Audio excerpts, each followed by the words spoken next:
jami'ah fi hadratil wasi'ah. Salatan tumidu biya jismi min jismihi wa qalbi min qalbihi wa ruhi min ruhi wa sirri min sirrihi wa ilmi ilmihi wa amali min amali wa huluki min hulukihi wa niyati min niyati wa wijhati min wijhati wa qasdi min qasdihi wa ta'udu barakatuha alayya wa ala uladi wa ala ashabi wa ala ahli asri. Ya nur, ya nur, ya nur. Ij'alni nuran bihaqqin nur. Bismillahirrahmanirrahim. Alhamdulillahirabbil alamin miftahi babi rahmatillah. Adada ma fi ilmillah salatan wa salaman daimaini bidawami mulkillah wa ala alihi wa sahbihi wa man wala. Amma ba'du fa ya ayyuhal khadirun usikum wa nafsiya bitaqwallah. Para hadirin jamaah Darussalam yang dirahmati Allah, masih di dalam rangka mendekatkan diri kita kepada Rasulullah. Cerita mengenai Rasulullah memang tidak akan pernah bisa selesai. Walaupun ditulis pakai tinta sebesar laut, maka tidak akan bisa selesai. Karena di dalam dirinya Allah menciptakan makhluk yang terbaik. Allah Subhanahu wa taala membedakan ciptanya. Allah menciptakan malaikat. Allah menciptakan jin. Allah menciptakan setan. Allah menciptakan binatang. Allah menciptakan tumbuh-tumbuhan. Nah, ini semua beda-beda, Pak. Kenapa kok beda-beda? Memang dalam penciptaan Allah beda itu ada hikmah. Manusia saja berjenis-jenis, bersuku-suku. Untuk apa? Untuk mereka itu saling berhubungan, Pak. Saling kenal. Nah, memang itulah ciptaan Allah. Nah, kita lihat dulu ayatnya, surat ke-6 Al-An'am, ayat 165. Surat 6 ayat 165.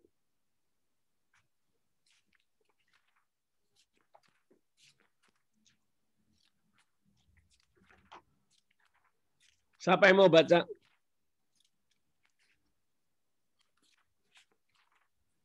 Saya Bib ya. Bismillahirrahmanirrahim. Dan dialah yang menjadikan kamu sebagai khalifah-khalifah di bumi dan mengangkat derajat sebagian kamu di atas yang lain. Ya. Untuk mengujimu atas karunia yang diberikannya kepadamu. Sesungguhnya Tuhanmu sangat cepat memberi hukuman dan sungguh Dia Maha Pengampun, Maha Penyayang. Jadi Allah itu ciptakan memang beda, Mbak. Ada yang dilebihkan. Siapa di antaranya? Bani Israel. Itu dilebihkan, Mbak. Pinter, cerdas. Tetapi pertanggungjawabannya berat. Berat, Mbak. Karena mereka selalu menggunakan logika. Sehingga imannya menjadi tipis. Jadi jangan merasa kalau dilebihkan oleh Allah, itu sombong. Nah itulah seperti halnya dulu iblis. Iblis itu diciptakan dari api, Mbak. Tetapi karena dia diciptakan dari api, dia merasa sombong. Nah, akhirnya malah justru durhaka. Jadi kalau ada orang itu dilebihkan antara satu orang dengan yang lain, jangan merasa hebat. Nah, itu bahaya. Memang Allah ciptakan demikian, Mbak. Bahkan satu keluarga saja, kakak beradik, itu beda. Nah, siapa yang dilebihkan, dia harus melihat saudaranya, harus bantu saudaranya. Jangan merasa kalau dilebihkan, terus dia malah diam saja. Nah, itu yang nanti ditanggung jawab, Mbak. Kita lihat surat 16, ayat 70, 71, 72. Saya Bib ya. Silakan Mbak Nur. A'udzubillahi minasyaitonirrajim. Bismillahirrahmanirrahim. Dan Allah melebihkan sebagian kamu atas sebagian yang lain dalam hal rezeki. Iya. Tetapi orang yang dilebihkan rezekinya itu tidak mau memberikan kepada para hamba sahaya yang mereka miliki, sehingga mereka sama-sama merasakan rezeki itu. Ya. Apa mereka mau mengingkari nikmat Allah? Ya. Jadi kalau ada yang dilebihkan, kita harus membantu. Contoh, Mbak, Rasul-Rasul itu keturunannya dari satu garis, Mbak. Dari Nabi Adam itu turun, dipilih, Mbak. Siapa yang terbaik? Ternyata Nabi Syed. Nabi Syed itu turunan Nabi Adam. Dari Nabi Syed turunlah Nabi Nuh.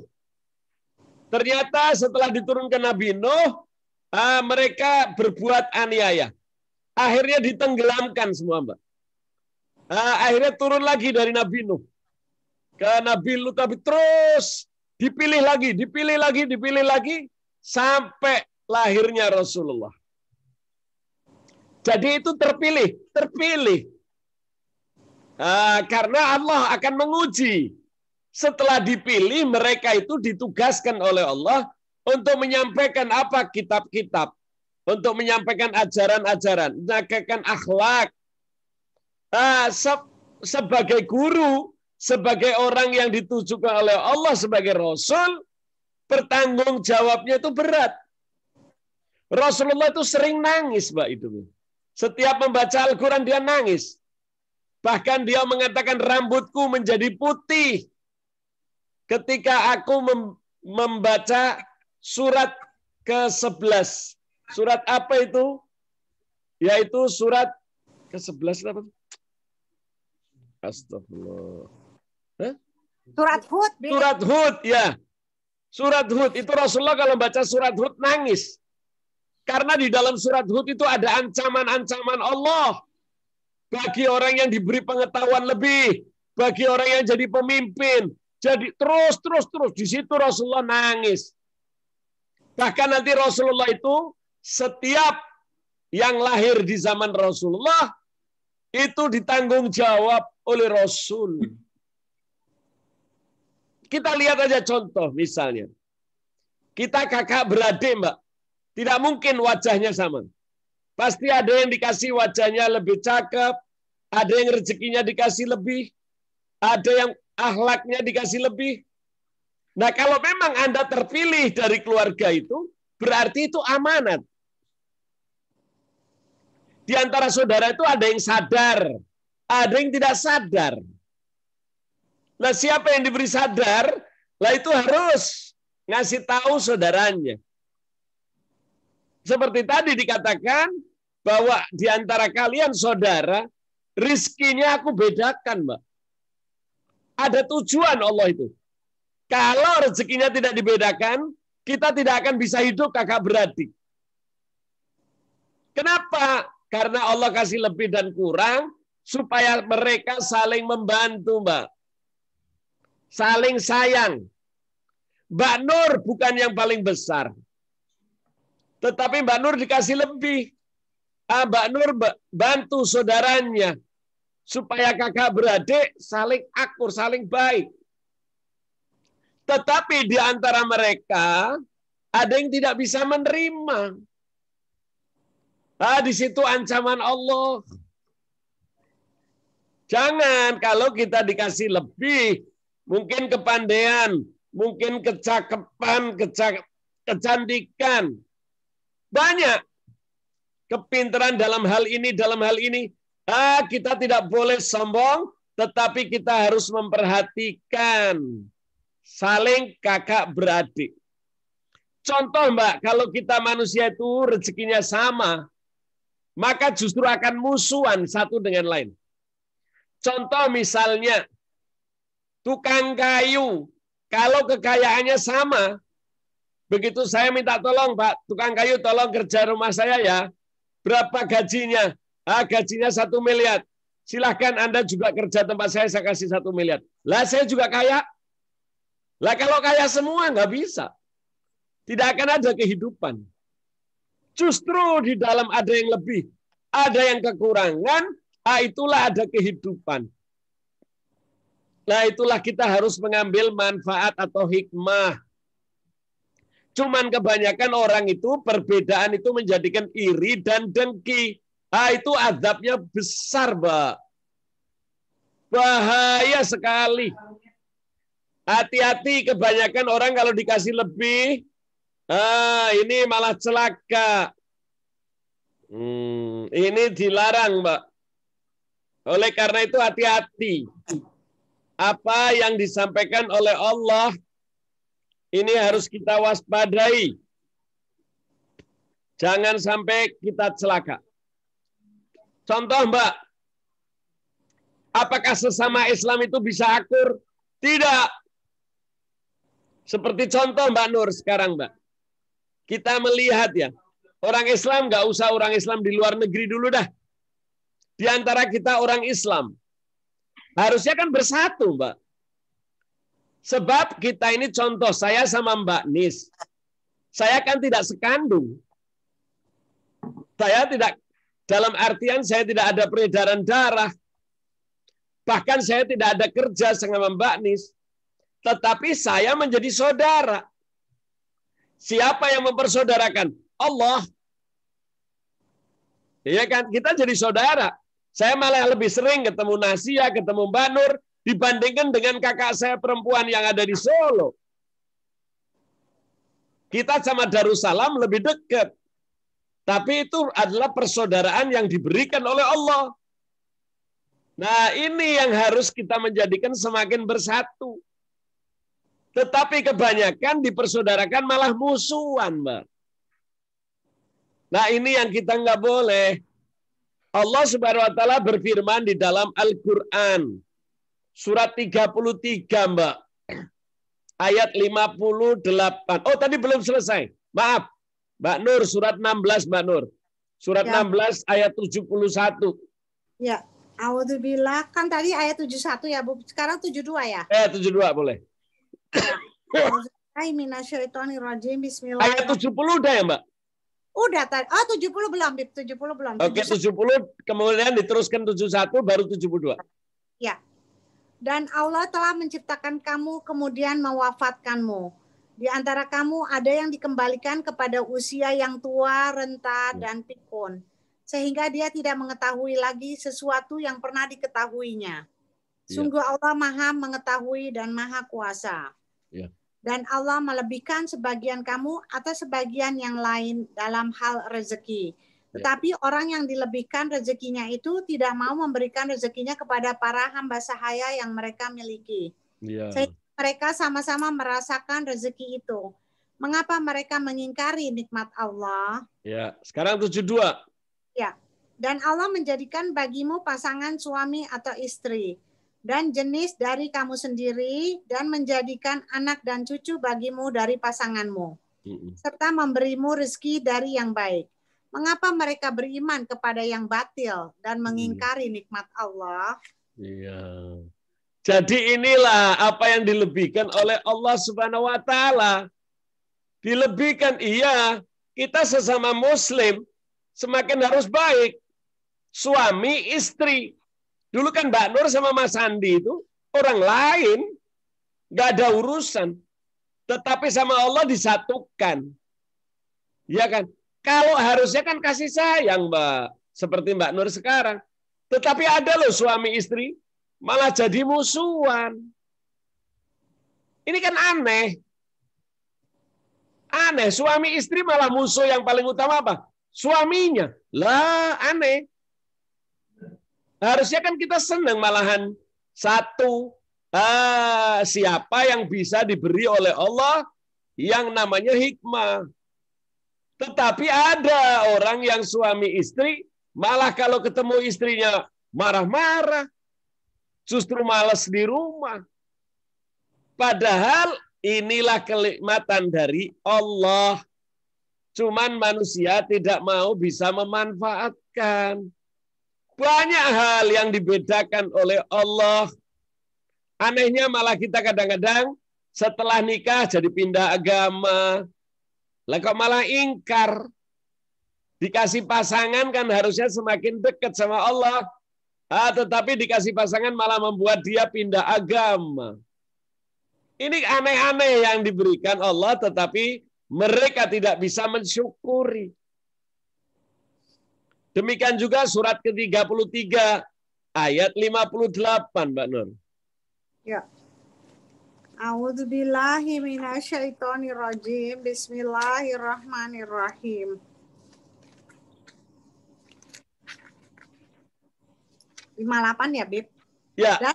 Dan orang-orang yang menyakiti orang-orang mukmin, laki-laki dan perempuan, tanpa ada kesalahan yang mereka perbuat, maka sungguh mereka telah memikul kebohongan dan dosa yang nyata. Masya Allah. Alangkah beratnya ini Mbak Nur. Kebayang nggak orang-orang yang menyakiti orang-orang mukmin dan mukminat tanpa kesalahan? Berapa banyak orang Islam yang tanpa salah, Mbak? Tapi ditembak. Ingat Mbak Nur peristiwa Tanjung Priuk. Iya. Peristiwa Lampung. Iya. Bayangkan orang Islam itu seperti apa, Mbak? Seperti pisang goreng yang disusun, dibunuh, ditembak pakai mitralyur. Ya Allah. Bayangkan jadi semua orang itu direntet, Mbak. Kayak gunung tapi isinya orang. Ya Allah. Siapa yang membunuh? Orang Islam sendiri, Mbak. Satu bangsa lagi. Satu bangsa kita. Bayangkan sampai segitunya. Satu bangsa, satu agama. Wah, ini bahaya ini. Hati-hati. Apa kata Allah? Orang yang menyakiti tanpa kesalahan yang mereka perbuat. Sesungguhnya mereka telah memikul bohong, padahal bohong itu zalim. Zalim yang sangat besar. Bayangkan, Mbak, gara-garanya apa sih? Coba kalau kita ke belakang sebentar. Kita melihat peristiwa Tanjung Priuk. Hanya gara-gara ada namanya jamaah masjid bikin pamflet, Mbak. Bikin tulisan. Mari kita bersatu. Kita hilangkan orang-orang yang mencelakakan agama Islam di sekitar kita. Wah, itu ribut. Kemudian masuklah polisi, 2 orang ke dalam masjid tapi pakai sepatu, Mbak. Itu aja kasusnya. Wah, setelah itu ribut.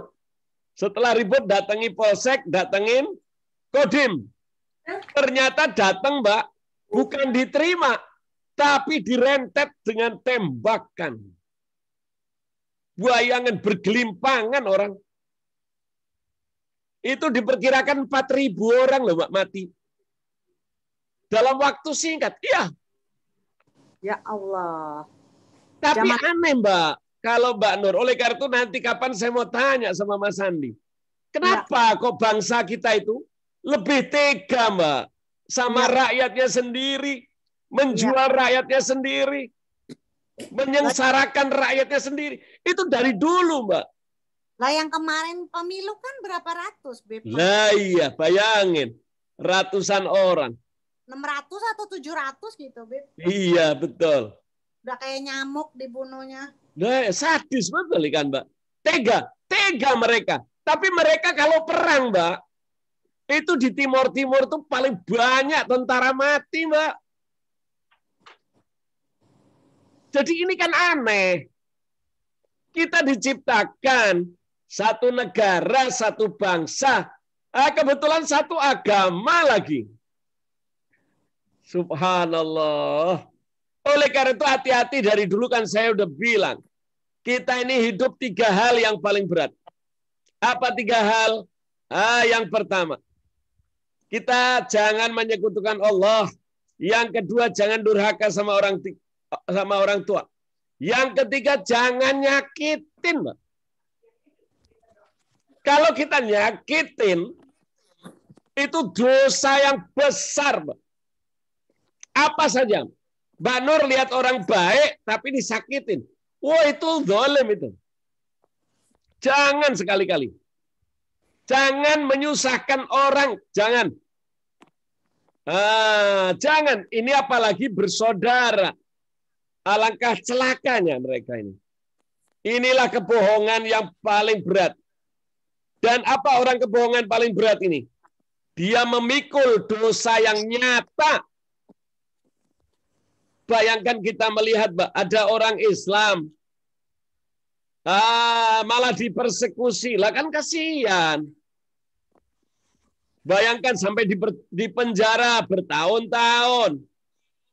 Bayangin tidak punya kesalahan, langsung dilepaskan begitu saja. Masya Allah, zalim sekali ini. Nah ini hati-hati, kalau kita dikasih, kemudian dijadikan satu bangsa, satu orangnya satu, ini berarti kita keluarga satu. Harus saling menyenangkan orang. Jangan saling menyakiti. Walaupun hal kecil, nggak boleh. Ini hati-hati.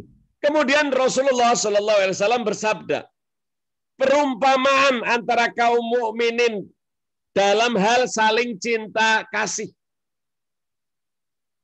Bagaimana rasa cinta kasihnya antara kita sesama Muslim? Contoh, saya Mbak Nis, Mbak Nur, Nasia, kita saling Islam, ya, saling diberikan rasa cinta, Mbak.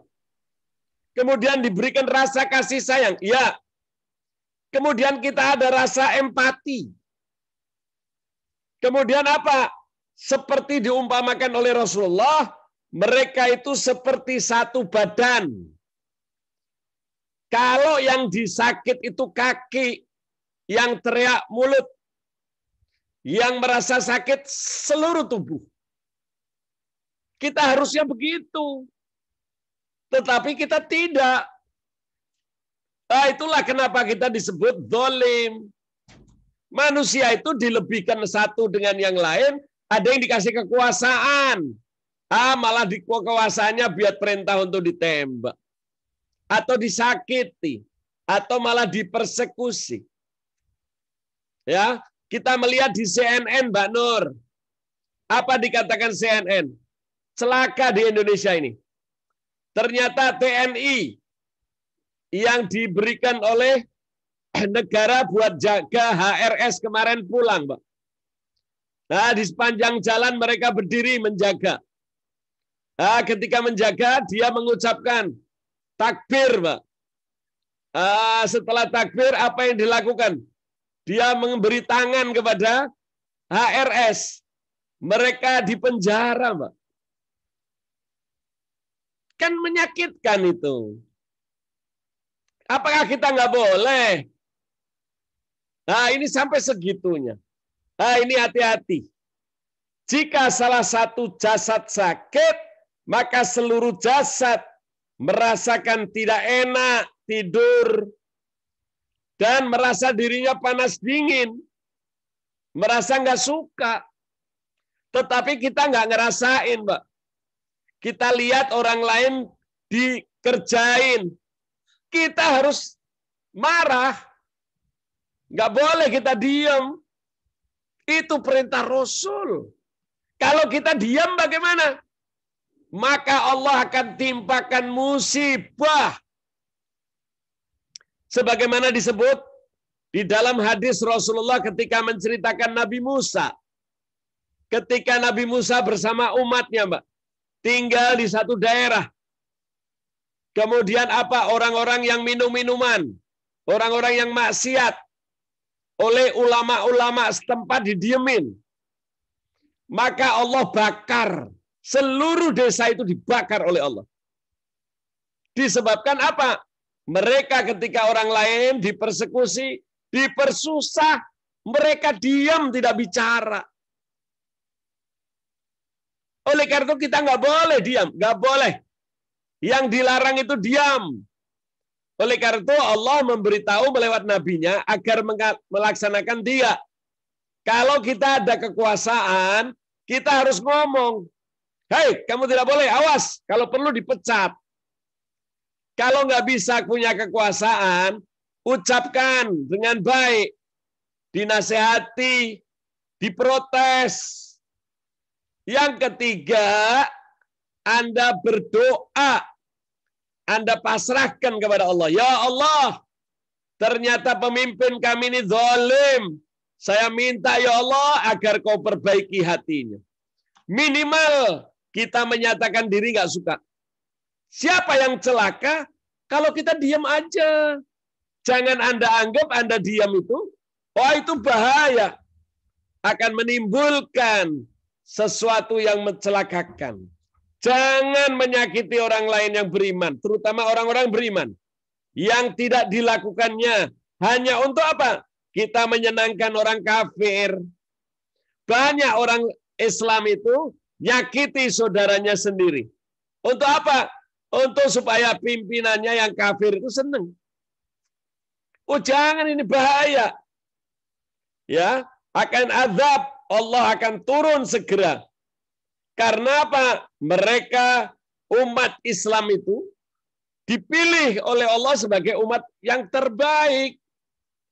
Nah, umat yang diciptakan oleh Allah dipilih oleh Allah, dipersatukan, dipersaudarakan, walaupun tidak lahir dari satu ayah, tidak lahir dari satu ibu, karena mereka saling sayang, menyayangi, walaupun tidak ada peredaran uang di antara mereka. Bukan karena mereka satu darah. Tidak. Maka Allah akan menempatkan orang yang menyayangi itu surga, Mbak. Bahkan surganya tidak bisa dicapai oleh para nabi. Bukan para rasul. Tapi para nabi tidak. Mereka ingin. Tetapi sama Allah tidak sampai dia. Karena saking tinggi, Mbak, hadiahnya kepada orang yang selalu mencapai kedudukan ini. Kita melihat bangsa kita. Mereka sengsara, tapi kita diam, maka Allah akan turunkan musibah. Oleh karena itu hati-hati. Inilah bedanya antara seseorang yang diberikan kelebihan oleh Allah, tetapi mereka menjadi sombong. Hati-hati. Jangan mau. Kita dilebihkan harus semakin tunduk, Mbak. Diumpamakan seperti padi. Padi itu semakin dia berisi, semakin dia merunduk. Bukan semakin dia congkak. Tidak. Misalnya, di antara kita ada yang dilebihkan oleh Allah di dalam urusan cakep, cantik. Wah, dia selalu memuliakan orang, tidak sombong. Tidak mau nyakitin saudaranya. Itu mulia. Tetapi kalau kita dikasihkan kelebihan, kemudian kelebihan itu kita buat mensengsarakan orang, tunggu adabnya sangat pedih. Apa contohnya? Contohnya misalnya, kalau kira-kira Mbak Nur diciptakan Allah jadi dokter. Nah, ketika kita diciptakan jadi dokter, jangan digunakan untuk menekan orang sakit, Mbak. Wah, itu dosa. Mentang-mentang saya dokter, saya perintahkan aja Mbak Nur. Mbak Nur, coba Mbak Nur cek MRI. Coba Mbak Nur cek ini, ronsen. Hanya untuk mengeluarkan duitnya Mbak Nur. Wah, itu zalim. Berarti saya mempersulit. Berapa banyak dokter yang demikian, Mbak? Berapa banyak insinyur ketika dia bangun yang harusnya tidak mengeluarkan barang ini, tapi kita bilang, ayo keluarkan ini. Hanya karena kita mempersulit, mentang-mentang kita lebih pintar, mereka nurut, kita gunakan ilmu kita untuk membohongin orang. Oh, itu dosanya besar. Jangan. Hati-hati, kita manusia semua ada kelebihan. Tidaklah aku ciptakan ciptaanku, kecuali di dalamnya aku beri kelebihan. Kita tanya apa saja, binatang. Anda mau tanya apa saja, pasti ada kelebihannya. Ada manfaatnya, ada. Jangan dimusuhi, jangan disakiti. Contoh, Pak, mentang-mentang kita manusia. Rasulullah Shallallahu Alaihi Wasallam bersabda, ada seorang wanita, dia seorang yang soleha, kurang apa lagi, soleha dia. Kebetulan dia punya kucing, Mbak. Kemudian dia pelihara kucing itu di rumahnya untuk menemani dia. Suatu saat dia menginginkan, yaitu ikan asin. Dia memasak ikan asin, ketika dia sudah naruh di mejanya, dia ingin makan ikan asin. Kemudian dia ingat sholat, Pak. karena orangnya soleha. Kemudian apa? Orang itu sholat dulu.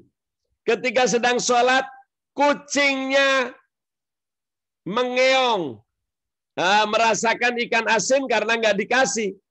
Akhirnya dia loncat ke meja, dia makan ikan asin itu. Kemudian setelah dia sholat selesai, wanita ini diceritakan oleh Rasulullah. Maka dikejarlah kucing itu. Setelah dikejar, kucing itu dimasukkan ke dalam kamarnya. Kemudian dikunci. Karena sesuatu kesibukan. Si wanita itu sibuk sehingga dia lupa bahwa kucing itu ada di kamar. Ternyata setelah berapa hari dia baru ingat bahwa kucingnya itu dikunci di kamar. Maka ketika diketahui kucing itu kelaparan, tidak bisa minum, tidak bisa makan. Matilah kucing itu. Kemudian Rasulullah mengatakan apa? Ketahuilah walaupun dia solehah, tapi dia menyakiti kucing, Allah masukkan wanita itu ke dalam neraka, Mbak. Jadi kalau kita ini dilebihkan, jangan menyia-nyiakan. Dalam satu riwayat lagi, Rasulullah menceritakan sahabat ketika dia berperang, selesai berperang, dia tidur di bawah pohon. Ketika dia tidur, ternyata diganggu oleh semut. Semut itu menggigit. Kemudian dia marah bangun. Dia mengambil daun-daunan dibakar. Kemudian pohon itu dibakar. Rasulullah mengatakan, jangan, stop. Sahabat bilang, ya Rasulullah, ini semut gigit saya. Apa kata Rasulullah? Semut yang mana yang menggigit kamu? Kamu boleh matikan. Tetapi semut lain yang sedang melahirkan, semut lain yang sedang memberi makan anaknya, jangan kamu bakar. Kenapa ya Rasulullah?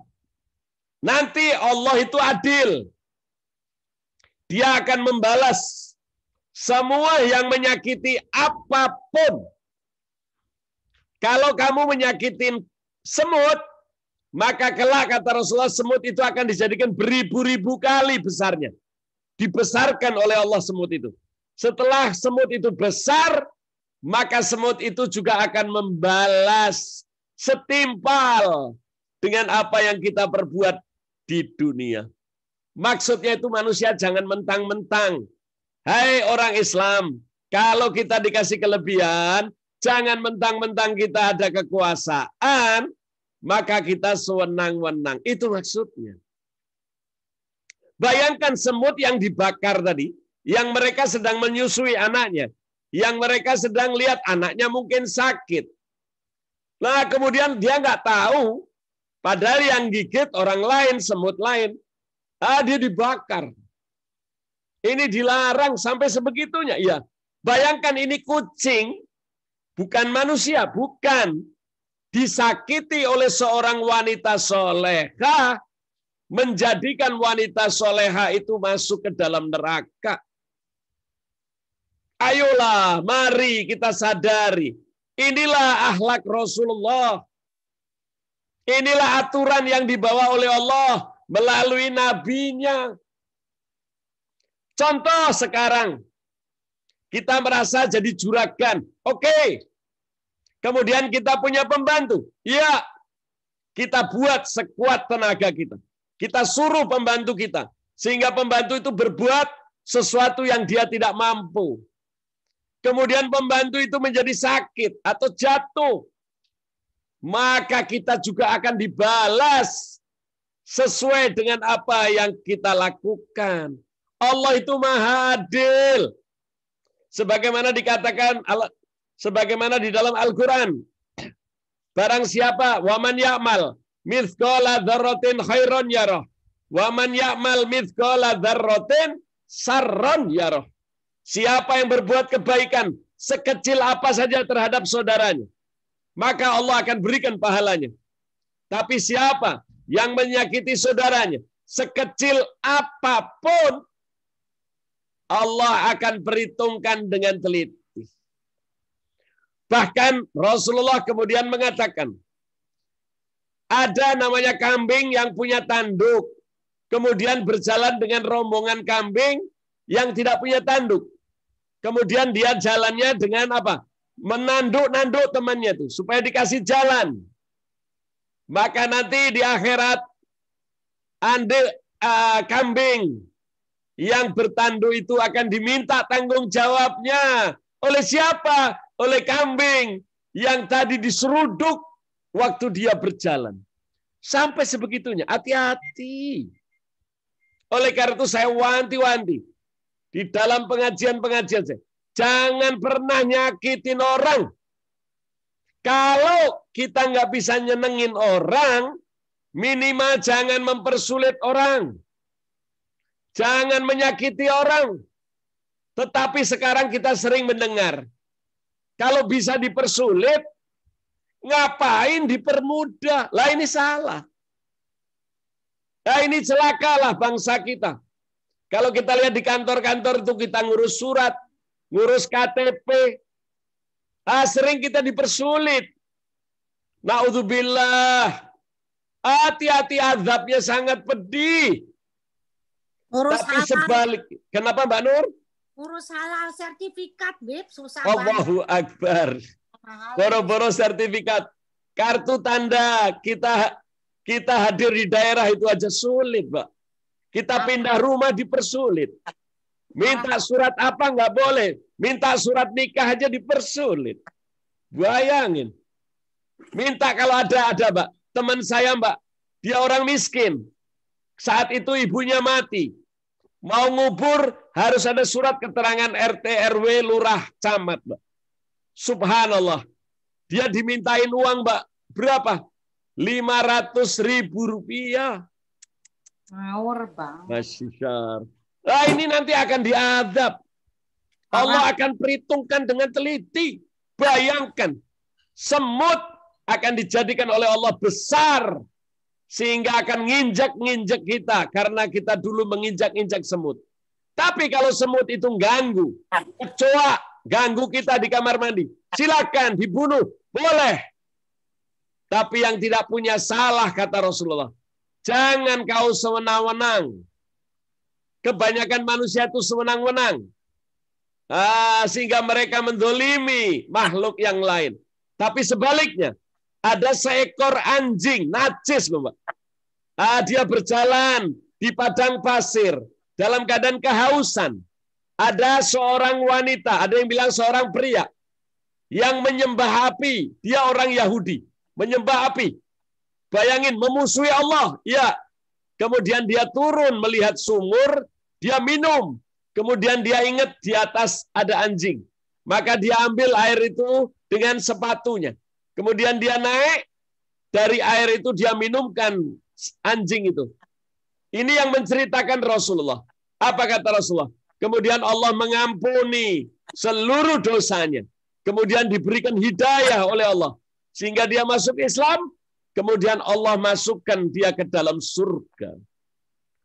Jadi beda kalau kita nyakitin sama kita memuliakan, Mbak. Naudzubillah, berapa banyak pembantu mecahkan piring, mecahkan perhiasan, dipotong gajinya. Dipersulit. Mau pulang, KTP-nya ditahan.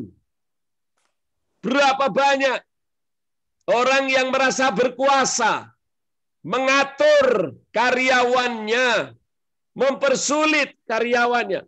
Hati-hati, hati-hati. Itulah yang disebut menzolimi. Siapa yang menzolimi? Bahkan Allah. Dalam hadis qudsi. Siapa? Seseorang walaupun dia non-muslim. Tetapi Anda sakiti, persekusi.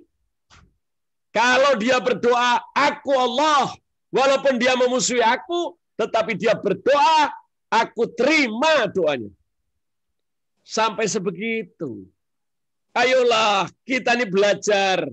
Bagaimana mengenal ajaran yang dibawa Rasulullah.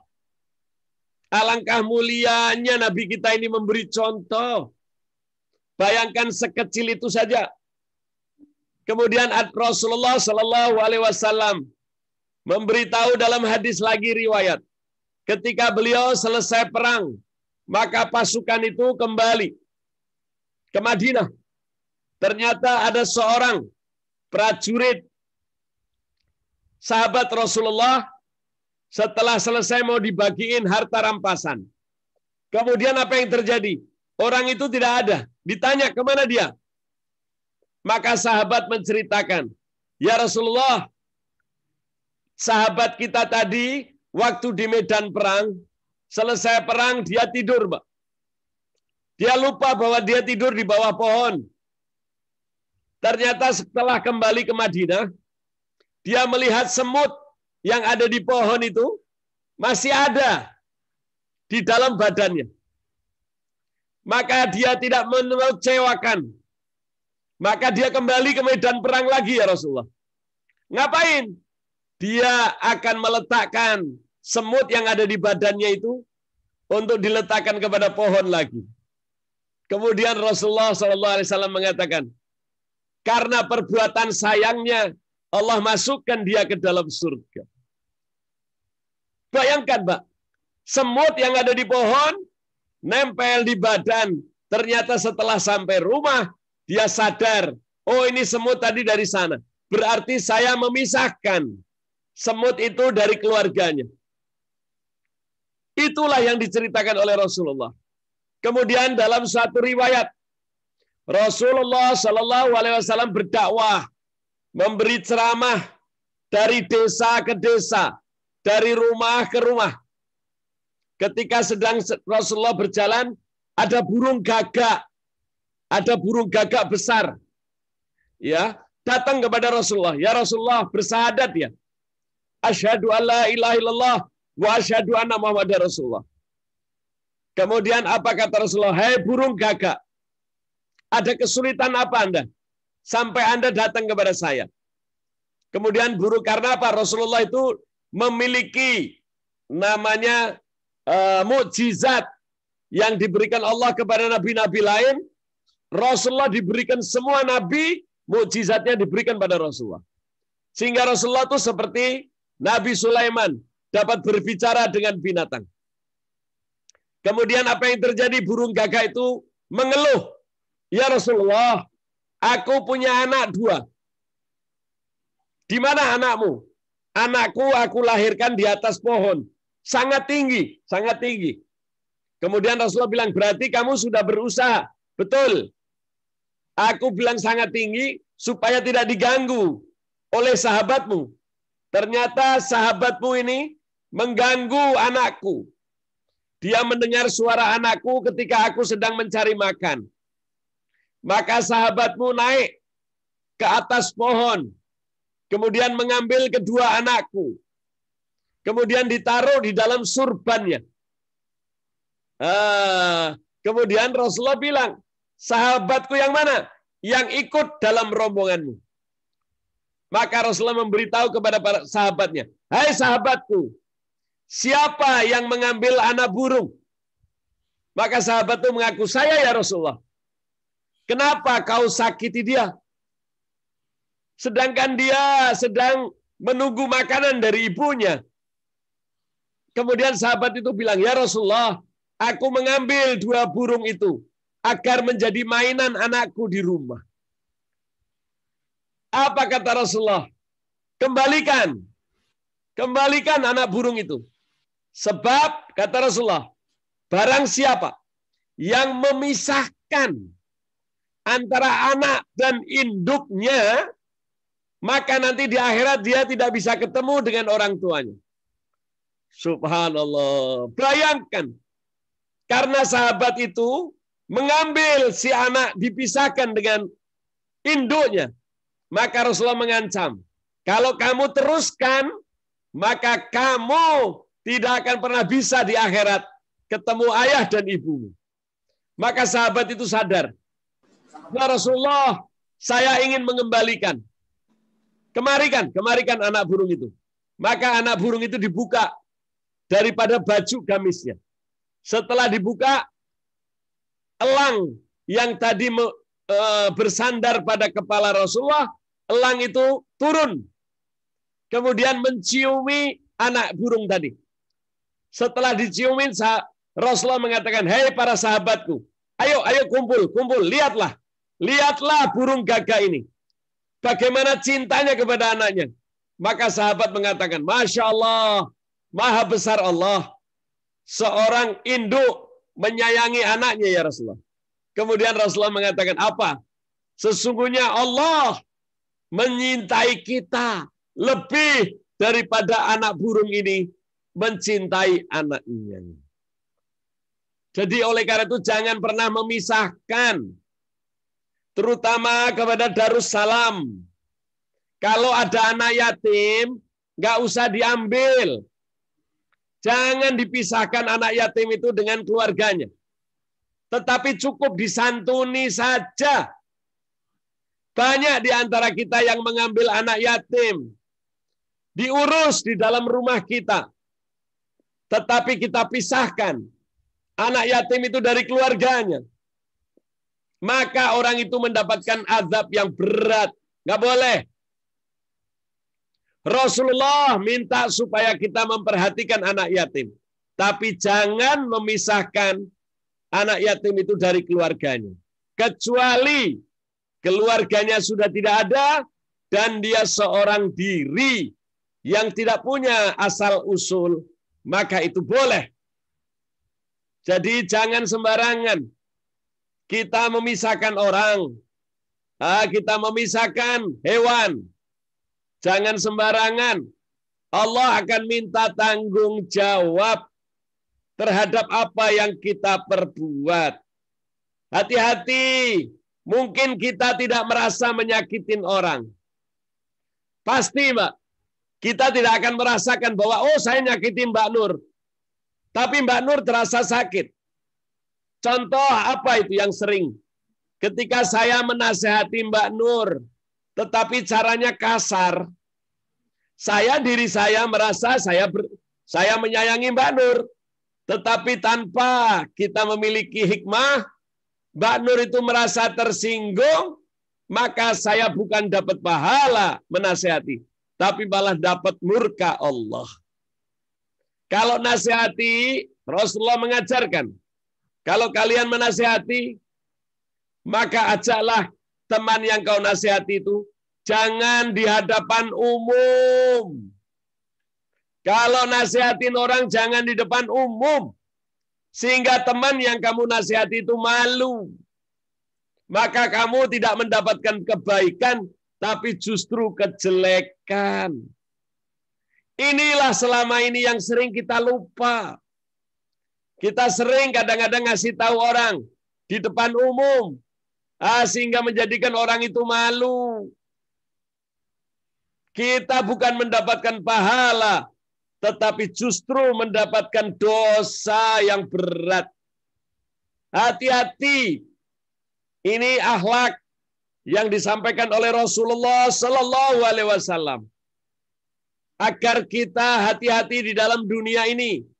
Jangan sampai kalian masuk neraka disebabkan hal-hal kecil di sekitar kita. Kita memelihara burung.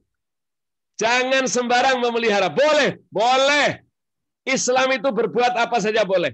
Tetapi harus ada aturan. Kita memelihara burung harus diatur. Dikasih makan yang baik. Kemudian kita harus menyalurkan seksnya. Kalau kita memelihara burung, nggak boleh laki-laki saja. Nggak boleh perempuan saja. Tapi harus diberikan jodohnya. Sampai sebegitu. Inilah aturan kita hidup di muka bumi. Mereka celaka disebabkan apa? Mereka menyakiti. Menyakiti burung saja nggak boleh. Apalagi menyakiti sesama muslim.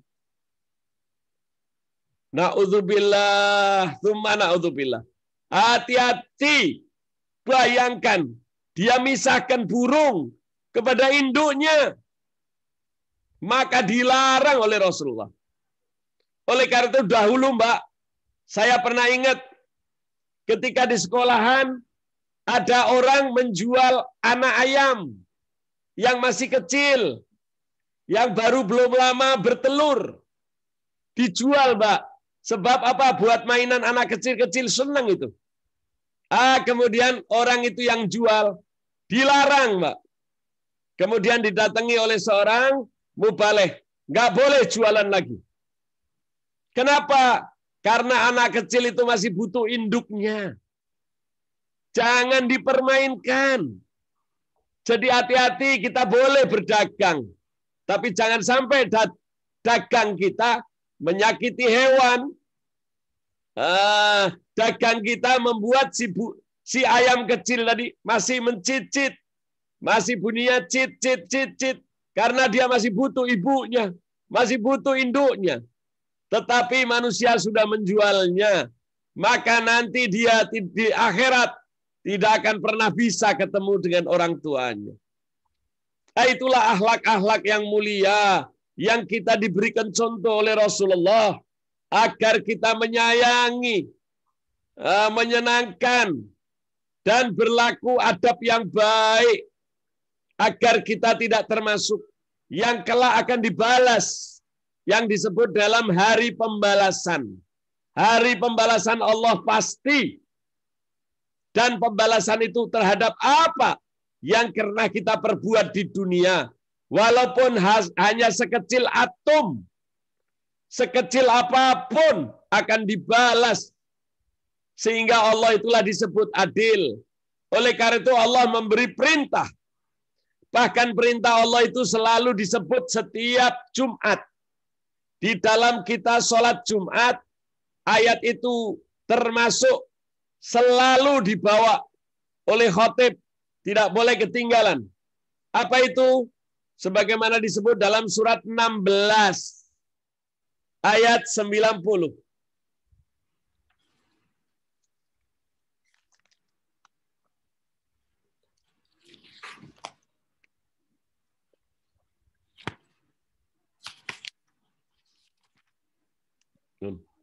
Matikan masih. Surat 16 ayat 90. Ini setiap Jumat dibawa yang dalam bahasa Arabnya. Apa ya? Coba dibaca. Apa itu? Bunyi bahasa Arabnya. Innallaha ya'muru bil adli wal ihsan wa ita'idzil qurba wa yanha 'anil fahsai wal munkar wal ba'd. Terus la'adzikum latadzakkarun. Itu semua khotib setiap hari Jumat selalu mengingatkan itu. Yang artinya, silakan dibaca. Saya baca ya, Bib. Silakan, Mbak. Bismillahirrahmanirrahim. Sesungguhnya Allah menyuruh kamu berlaku adil dan berbuat kebajikan, memberi bantuan kepada kerabat, dan Dia melarang melakukan perbuatan keji, kemungkaran, dan permusuhan. Dia memberi pengajaran kepadamu agar kamu dapat mengambil pelajaran. Masya Allah, jangan main-main. Jangan main-main. Berbuat adil dan ihsan. Bukan cuma adil. Adil dan bijaksana. Ihsan itu kebaikan. Terhadap apa? Sesama kita. Kepada seluruh makhluk. Hati-hati, diancam oleh Allah. Berapa banyak kita kadang-kadang kalau kesel saja, langsung main blokir handphonenya. Itu juga nggak boleh. Jangan memutuskan silaturahmi. Jangan. Kalau kita kesel, maafkan, kata Allah. Jangan diperturutkan nafsu. Jangan malah jadi musuhan. Itu nanti bisa menghambat. Kita nganggap kecil. Kita nganggap kecil. Tapi bagi Allah, itu sangat berat. Karena Allah dituntut. Dialah yang maha adil. Allah berjanji. Mungkin pengadilan di dunia bisa lewat. Tapi pengadilan akhirat, semua seorang karyawan nanti di akhirat dijadikan bos oleh Allah. Kemudian akan memanggil bekas bosnya dulu. Dibales semua sekecil apapun. Oleh karena itu siapa yang disebut bijaksana? Supaya kita ketika di atas, kita ingat dengan di bawah. Nah, supaya nanti di akhirat, kita tidak dibalas, Mbak. Naudzubillah. Waspadalah. Itu peringatan-peringatan. Itulah yang diberikan contoh oleh Rasulullah. Bayangkan kita, Mbak, kesannya kan enak. Memberi mainan buat anaknya. Padahal mainan anaknya itu menyakitkan hewan yang lain. Sering kadang-kadang kucing kecil kita buat mainan. Kita lewat ada kucing. Kita tidak hiraukan. Padahal dia ngeong-ngeong minta makan. Maka nanti ketika kita di akhirat, kita akan merasa lapar. Kita akan merasakan haus. Dan kucing itu dijadikan kita nanti di akhirat. Sehingga kita akan dijadikan kucing mengeong-ngeong. Kembali Allah akan mengadili dan Allah membalas. Itulah yang disebut dengan hari pembalasan. Kira-kira sampai di sini dulu jamaah Darussalam. Mudah-mudahan yang sedikit ini bisa menjadikan kita peringatan di hari bulan Rabiul Awal. Sebab Allah mengatakan di dalam diri Rasulullah terdapat uswatun hasanah. Suri, teladan yang dimuliakan. Mudah-mudahan bermanfaat. Silakan siapa yang mau bertanya. Masih ada waktu sebentar. Sebelum adzan maghrib. Silakan, Mbak. Bib, saya pernah dengar kalau cicak katanya boleh dibunuh ya, Bib? Ada 5 binatang yang kalau kita ketemu harus dibunuh. Tidak ada cicak, Mbak. Tidak. 1 ular. 2 harimau. Ya. Yang ketiga adalah babi. Yang keempat, burung pembunuh ya, Mbak. Anda mungkin pernah lihat ada burung, hobinya bunuhin orang. Nah itu, hanya ada 5, Mbak. Kalau 5 ini ketemu memang betul, Mbak. Harus dibunuh walaupun dia tidak salah. Nah, itu yang boleh. Kemudian Rasulullah pesan lagi, Mbak. Yang 5 ini, kalau nggak salah termasuk tikus ya. Nggak boleh, Mbak, pembunuhannya itu dengan cara membakar. Orang biasanya nggak mau repot, Mbak. Begitu lihat tikus banyak, bunuhnya susah, Mbak. Dimasukin lubang, kemudian lubangnya dibakar. Itu nanti akan diazab oleh Allah. Betul, Mbak Nasya. Allah mengatakan berapa banyak nanti di akhirat orang itu akan dibakar, Mbak. Contohnya Mbak Nasya mungkin pernah lihat. Mbak Nasya pernah beli raket ya, atau tahu raket? Iya. Raket itu, Mbak, yang dari listrik itu loh, Mbak. Iya. Yang ada baterainya. Nyamuk. Kemudian Mbak Nasya ngambil raket itu, nyamuk langsung kretek. Betul ya, Mbak? Iya, itu listrik, Mbak. Iya. Listrik itu membuat nyamuk itu terbakar, Mbak. Itu hukumnya haram, Mbak. Nggak boleh itu. Silakan Anda bunuh, kata Allah. Tapi jangan dibakar. Rasulullah wanti-wanti. Tidak boleh kita membunuh apapun dengan cara membakar. Sebab yang berhak membakar hanya Allah. Boleh Mbak Nasya nyemprot, nyamuknya mati. Mbak Nasya pakai apa? Sablekan ya, Mbak.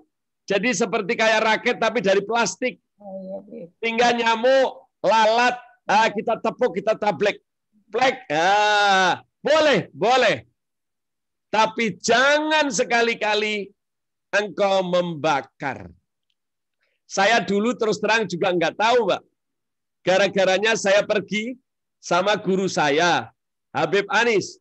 Ketika saat itu saya bilang, saya mau beli raket, di rumah banyak nyamuk. Jangan. Kenapa, Beb? Akhirnya dijelaskan hadis Rasulullah SAW bersabda, silakan Anda bunuh yang mengganggu Anda. Tapi jangan Anda bunuhnya dengan membakar.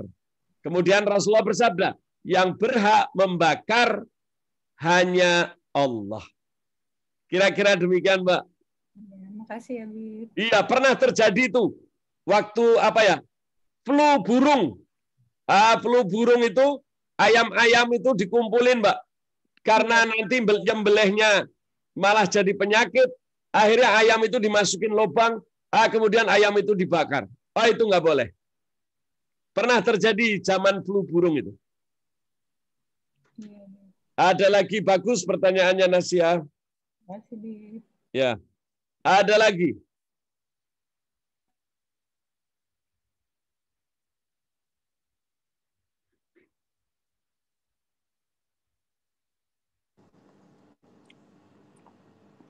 Kebanyakan orang yang pakai raket itu loh, Mbak. Masih banyak yang pakai raket itu, Mbak. Bib, kalau bagi-bagi anak kucing boleh nggak, Bib? Boleh. Yang tidak boleh, kucing itu dibagi dalam keadaan masih hari lahir, Mbak. Oh iya. Kecuali dia sudah menyusui, istilahnya sudah disapi. Oke. Kalau sudah disapi, boleh. Boleh ya, Bib. Kalau belum disapi, nanti Foya dapatkan kesian, ngeong-ngeong tapi nggak ketemu. Iya, Bib. Jadi saya lihat Mbak Foya sering bagi kucing. Bagus. Tetapi setelah, gimana Mbak Nur? Saya dapat tuh, Bib. Dari Foya udah melahirkan. Iya, bagus. Tetapi nggak boleh masih kecil. Dia masih nyusu, Mbak. Ya sih, udah disapi waktu itu ya. Ya, kalau sudah disapi, boleh, Mbak. Ya. Terus kalau misalnya ini, Bib, kucingnya udah berulang kali melahirkan, terus kan kita kasihan ya, Bib, kita steril nggak apa-apa ya, Bib? Nggak boleh, Mbak. Aduh. Soalnya banyak banget, Bib, anaknya. Iya, memang betul, Mbak. Tapi nggak boleh, berarti kita menghalangi dia. Semua yang menyakiti, Mbak. Kalau kita misalnya disteril, apa kita juga mau? Ya nggak mau. Maka janganlah kamu perbuat terhadap yang tidak kau sukai. Jadi nggak boleh, Mbak. Itu steril itu tidak boleh. Ya, banyak kucing-kucing itu yang disteril. Supaya nggak punya anak. Apalagi yang laki-laki itu, Mbak. Sebab laki itu kucing banyak kencing di tempat-tempat mana-mana, Mbak. Iya, Bib. Biasanya majikannya nggak mau. Kemudian di steril. Apa itu istilahnya di steril itu? Dikebiri, Bib. Ya, itu nggak boleh dikebiri, Mbak. Itu dilarang. Termasuk manusia nggak boleh loh, Mbak, di steril, nggak boleh. Kecuali kalau memang rahimnya ada sakit, kalau dia hamil, dia bahaya, itu saja yang boleh. Aduh. Suka ada jangan, program Mbak, jangan. Kan tuh, Bib. Tobat aja dah. Gratis. Itu gimana ya, Bib? Jangan mau, Mbak. Itu nggak boleh, Mbak. Aduh. Iya, Bib. Ya, kalau yang sudah terlanjur ya minta ampun dah sama Allah. Iya, Bib. Minimal setelah Mbak Foya tahu, Mbak Foya nggak melaksanakan. Itulah yang disebut orang yang diampuni dosanya. Tapi kalau dia nggak tahu, dia diampuni oleh Allah. Amin. Bib, kalau kayak pedagang yang tadi Habib cerita ayam kecil itu, Bib, itu kan dia nggak tahu tuh, Bib, gimana tuh ya? Maksudnya pedagang kecil gimana, Mbak? Pedagang yang ayam yang masih kecil-kecil itu loh, Bib. Oh iya betul, Mbak. Yang seperti Mbak sering lihat di depan sekolahan ya, Mbak. Buat SD itu sering. Kadang-kadang bulunya dikasih warna-warna lagi. Iya, betul. Itu nggak boleh, Mbak. Sekarang nggak dilarang, Mbak. Tapi kalau dia nggak tahu, pedagang itu nggak tahu gimana ya, Bib? Ya, manusia dikatakan ada dosa. Yang karena dia nggak tahu, dia tobat. Allah terima tobatnya. Tetapi kalau dia tahu, karena dia menganiaya, maka mereka akan dibalas, Mbak. Keong-keongan juga ya, Bib. Zaman kecil tuh keong-keongan. Saya nggak tahu kalau keong malah saya. Yang saya tahu itu ayam. Sama apa, Mbak? Jangkrik. Jangkrik kan diadu, Mbak. Dulu jual jangkrik, diadu. Masya Allah, nanti, Mbak, kitanya yang jangkriknya dijadikan sebesar kita, kitanya dijadikan sekecil jangkrik, dan kita akan diadu. Naudzubillah min dzalik. Semua, Mbak. Allah itu adil. dan maha adil. Termasuk Semua, adu Mbak. ayam. Ya, Bib. Termasuk adu ayam. Banyak, Mbak. Yang kadang-kadang kita nanti kan sering, Mbak, kita ngasih tahu teman kita. Nah, oleh karena itu dikatakan, siapa ya Rasulullah? Orang yang paling celaka. Dia mendatangi Mbak Ning. Dia mendatangi teman-teman Al-Barokah. Kemudian dia memberikan kabar untuk mengadu domba. Maka dialah orang yang paling terjelek di muka bumi. Banyak kan, Mbak? Kita kadang-kadang dikasih bisik-bisik. Ih, si itu ngomong ini, si itu ngomong ini. Mbak Ning kalau ketemu orang itu, Mbak Ning lihat wajahnya. Iya. Dia nanti suatu saat, kata Rasulullah, dia akan membawa namamu untuk disampaikan orang lain. Celaka, Mbak. Ini al-adli wal ihsan itu nggak gampang, Mbak. Surat 16 ayat 90 tadi tolong dibaca, Mbak. Kalau perlu diberikan kepada orang-orang BPK dimasukin grup. Surat 16 ayat 90, Mbak. Itu setiap hari Jumat. Yang sholat Jumat itu ya. Iya, selalu dibawa. Iya. Iya, Bib. Karena memang itu tugas agar manusia itu berbuat adil terhadap apapun makhluk itu. Iya, Bib. Bahaya, Mbak. Bagus, ini Darussalam semakin tahu, semakin hati-hati nih. Terutama Foya sering bagi-bagi kucing.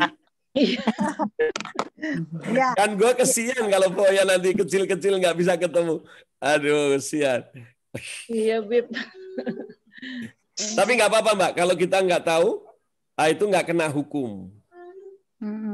Tapi kalau kita tahu, kita dosa, kita meneruskan itu. Iya. Banyak, Mbak, dulu binatang-binatang kecil itu yang dijual seperti marmut ya, Mbak. Marmut juga sering apa? Apa tuh? Kelinci masih kecil, nggak boleh dijual. Semua harus yang sudah disapih.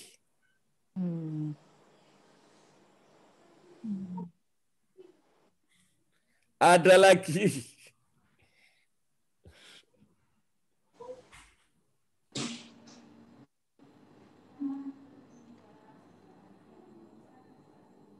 Bib, tadi yang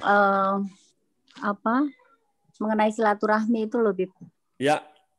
Jadi kan kemarin ada ada kecil, Bib, dibawa sama tukang jahit langganan gitu, Bib. Dia cari kerja katanya masih 13 tahun. Akhirnya saya masukin ke pesantren di Gandul situ, Bib. Ya. Tapi aturannya kan 3 bulan nggak boleh ditengok dulu sama orang tua. Ya. Orang tuanya dia gitu kan. Ya. Nah, terus itu gimana tuh, Bib?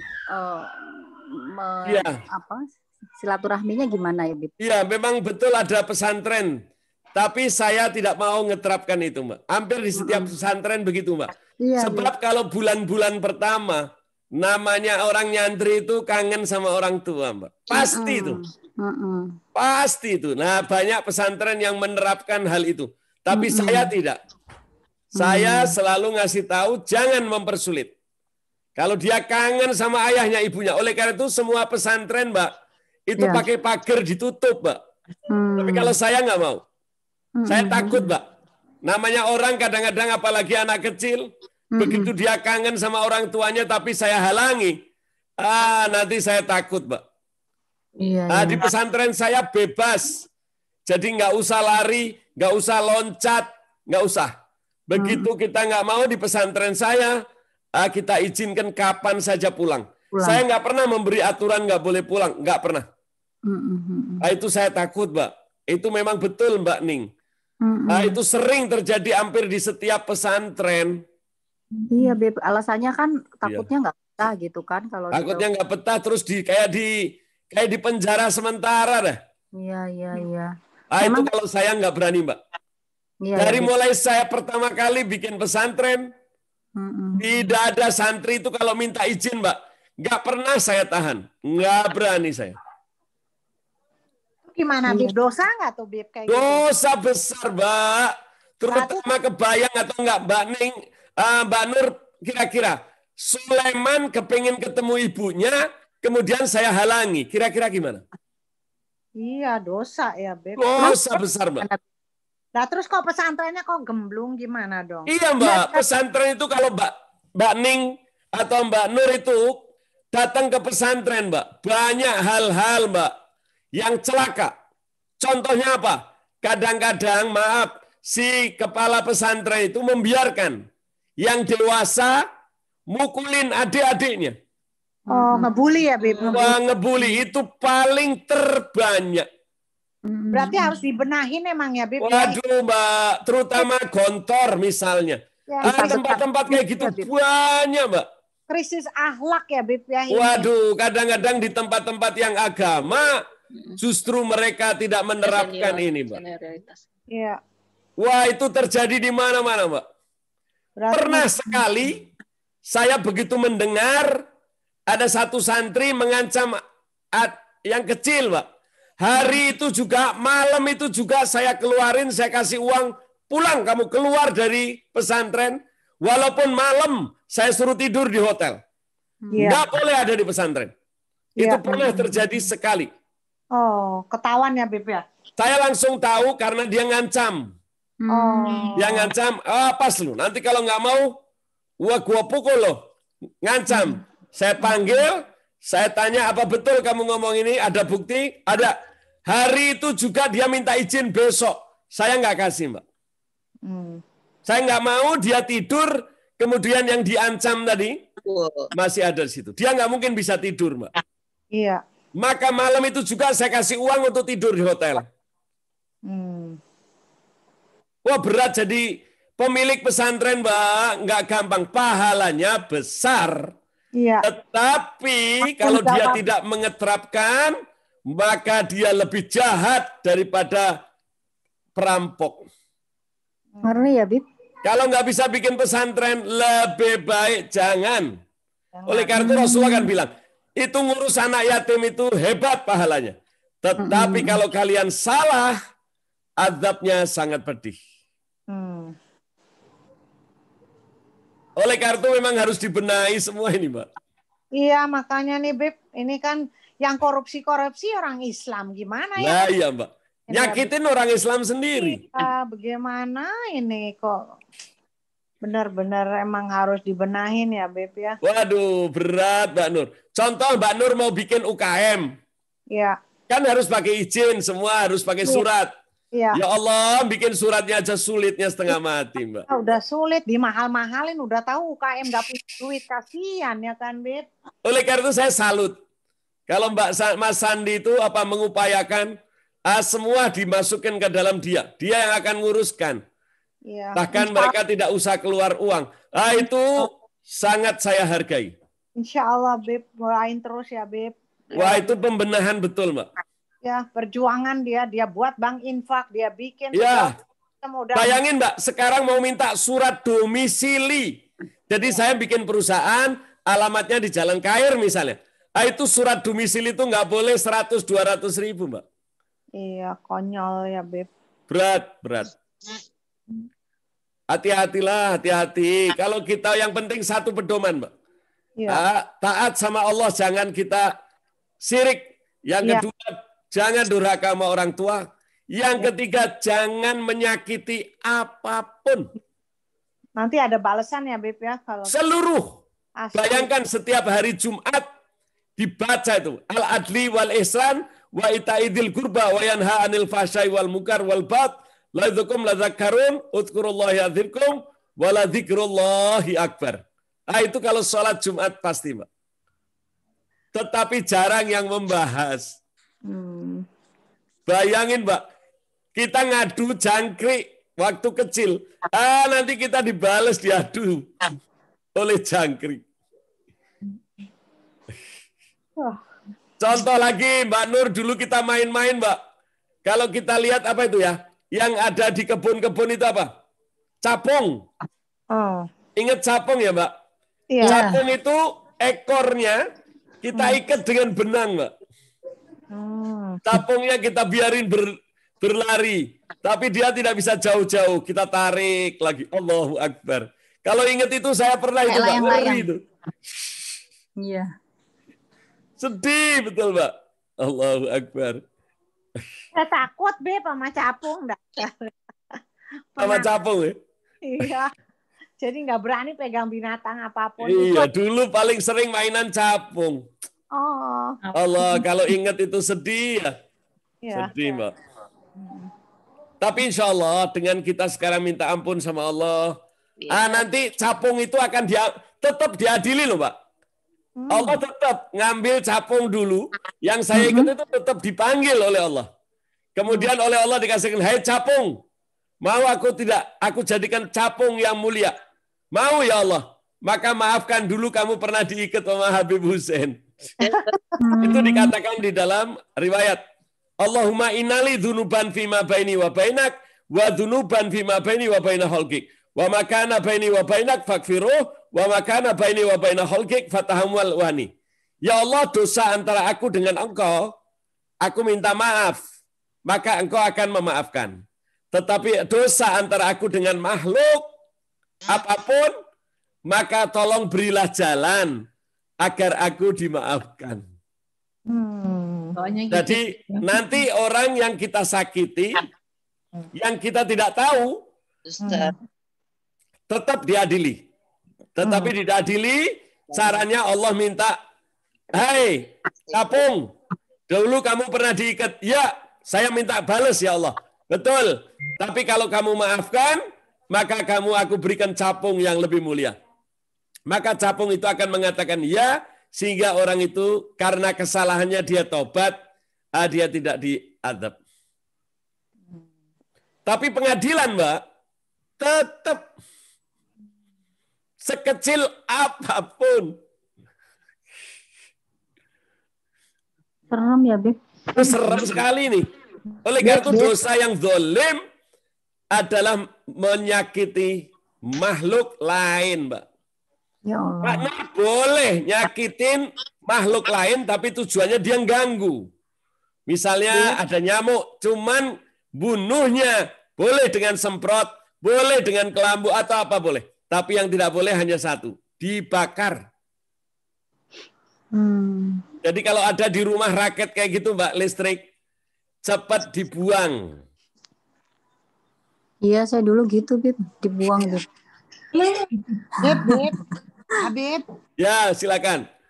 Beb, mau sharing aja nih, Beb. Silakan. Duns. Mbak Nur, dengar Ya, Mbak Don. Ya, mau sharing. Jadi kan waktu Ocha ngurus itu, Beb, sertifikasi halal buat sambal pecah.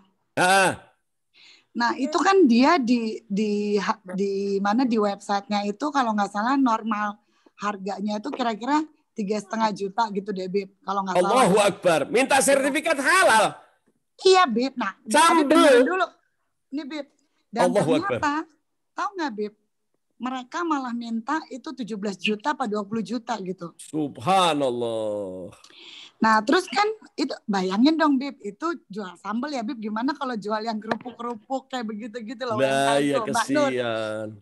Sertifikasi halal tuh bukan yang di MUI ya, Mbak? Iya, di MUI. Padahal kiai-kiai semua itu. Nah, iya, jadi makanya, Beb, jadi waktu itu kan marah dong, Beb, ya. Waktu itu di pusat kan, jadi kan Ocha marah gitu loh. Saya mensertifikasi produk saya untuk menjadi halal. Kalau caranya tidak halal, kenapa sama juga saya ngapain saya bikin sertifikasi halal? Benar. Itu Beb sampai gebrak meja tuh, Beb. Terus udah Allahu gitu. Akbar. Udah gitu, aduh mati deh nih, abis ini gue nggak dikasih deh nih gitu sertifikasi halalnya. Terus ya, Beb, bayangin aja, Beb, dari 3 juta, 3,5 juta gitu, masa diminta hampir 20 juta, Beb. Astagfirullah. Terus katanya karena ada biaya penjemputan, ada biaya audit, ada biaya entah apa-apalah pokoknya gitu, Beb. Akhirnya nggak jadi tuh, Beb, ya. Terus aduh alhamdulillah, terus akhirnya melalui Tangsel, Beb, Tangerang Selatan. Jadi pakai MUI di cabang Tangerang Selatan. Aduh, itu alhamdulillah banget tuh, Allah bantu, Beb. Itu ya memang tetap ada biayanya, tapi sama mereka waktu itu cuma 2,5 juta udah sama ongkosnya gitu-gitu, Beb. Ini gila aja, Beb, 20 juta. Kira-kira dong yang jual kerupuk bagaimana itu? Nah, itu yang sedang diusahakan sama Mas Sandi, Mbak. Iya, bayangin ini sambelnya Ocha Bayangin orang-orang yang miskin di pinggir jalan. Nah, sementara kita itu sekarang itu nanti akan diwajibkan sertifikasi halal itu tuh kayak wajib gitu loh, Bib. Wah, itu lebih parah itu. Iya, terus kan lucu banget. Terus kan gini loh, ini kan MUI ya, itu kok lucu banget sih gitu. Padahal harus dia bilang, kita kan karena kita cari uang tuh sendiri katanya gitu. Kita nggak ada urusannya sama MUI gitu. Memang kita badannya ini, tapi kita ini independen katanya gitu, Beb. Itu termasuk salah satu kenapa pemerintah belum mewajibkan. Karena biayanya itu dia bisa tentukan sendiri. Makanya tuh, Beb, ya ampun. Nah, terus itu sertifikasi halal, Beb. Itu yang udah jelas-jelas banget, itu yang aneh banget deh pokoknya. Nah, terus untuk sertifikasi Departemen Kesehatan, begitu juga, Beb. Oh, lain lagi, Mbak? Lain lagi. Badan POM itu ya, Mbak? Iya, POM. Kalau gitu saya setiap makan sambelnya Ocha bilang Alhamdulillah. Wah, berat ya? Berat, Beb. Udah gitu, Beb. Badan POM berapa, Mbak? Di Depkes itu dia pokoknya ininya harga normalnya ya, harga resminya itu 2,5 juta, Mbak. Nah, itu aku diminta 15 juta sampai 17,5 juta. Juga sama, hampir sama kayak begitu. Aduh, pusing banget deh. Terus bayangin itu kan sementara kita wajib untuk Depkes itu kan wajib banget, Mbak, kalau kita harus kayak untuk dilempar ke kayak supermarket gitu-gitu loh, Bib, kayak itu kan harus pakai, harus terdaftar ya, harus tertera itu izin Depkes. Kalau nggak kan supermarket nggak akan terima juga gitu loh.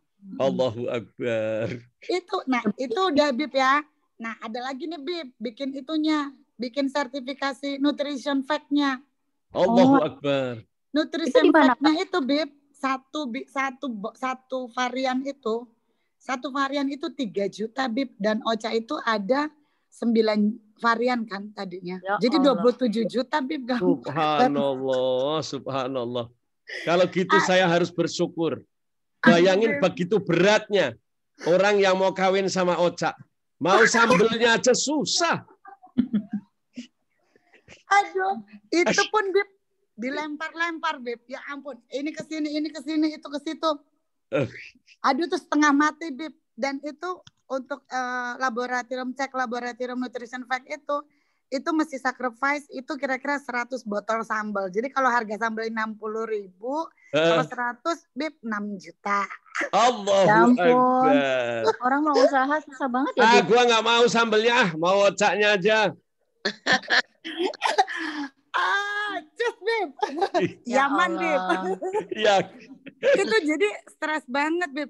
Tapi kan sementara kita kan kepengennya semua legalnya tuh kan semua oke gitu kan, Bib.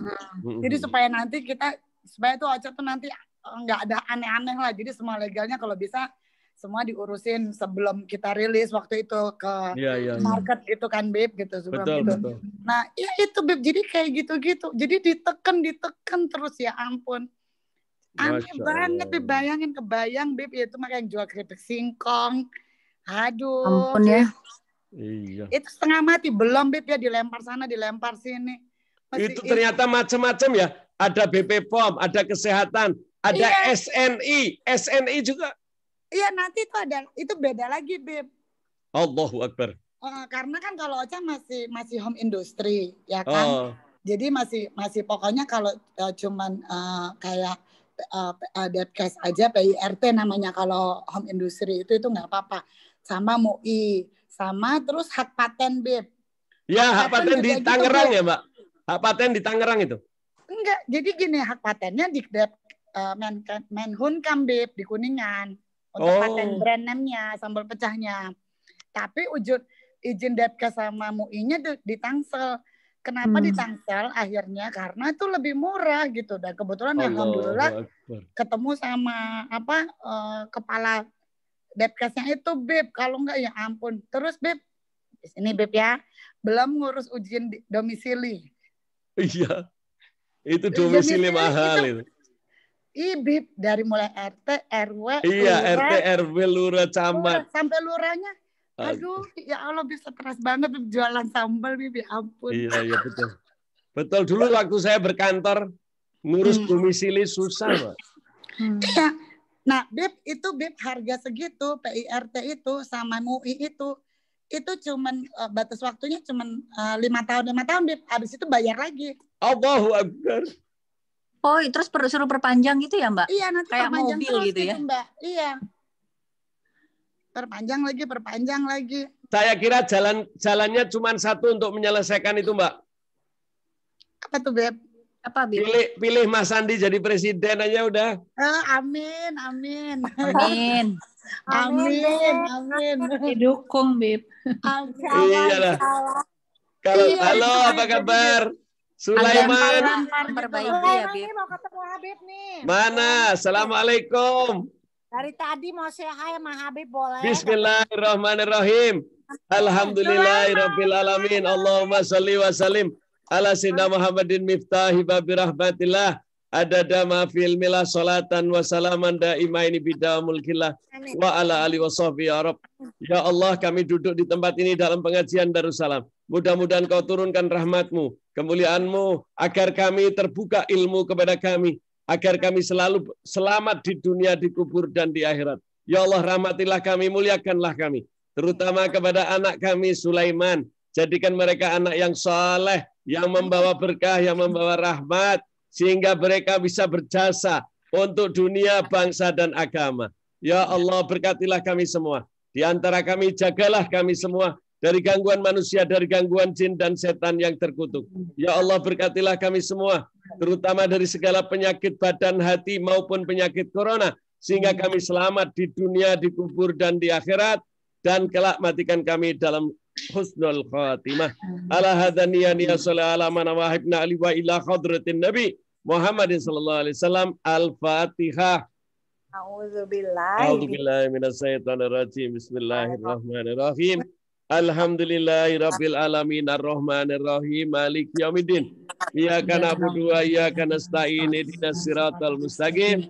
Siratal ladzina an'amta 'alaihim ghairil maghdubi 'alaihim waladdallin. Amin. Rabbana taqabbal minna innaka antas samiul alim wa tub 'alaina innaka antat tawwabur rahim. Wa sallallahu alaihi wasallam walhamdulillahi rabbil alamin. Sulaiman, are you okay? Yes, Beb. Yes, Beb. Nih mau lihat gak? Ada santri nih, ada Rahmat. Tuh, Ainun. Tuh, Yayat. Assalamualaikum. Assalamualaikum. Tuh, assalamualaikum, Mat. Insyaallah. Assalamualaikum Habib. Terima kasih Habib. Masya Allah. Ada Mas Joko tuh berat tadi Mas. Masya Allah itu. Al-adli wal ihsan wa itaidil qurba wa yanha 'anil fahsya wal munkar. Allahu Akbar. Ayatnya itu ngancam betul itu. Allah. Kalau itu dibahas berat itu di BPK itu. Allah.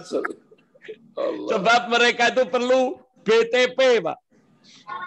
Apa itu, Beb? Bebas tanpa apa itu? Kalau BPK itu bebas tanpa apa, Pak? Oh, pengecualian. Tanpa pengecualian. Allahu Akbar. Itu kan suratnya Pak berat itu. Allah. Mudah-mudahan Mas Joko diselamatin. Amin, Beb. Doain terus, Beb ya. Amin, amin. Salam buat anak-anak, Mas. Ya, Beb. Siap, Beb. Iya. Siap, Beb. Oke, kita salat maghrib dulu ya, semua. Darussalam. Terima kasih, Beb. Ya, Beb. Allah sehat.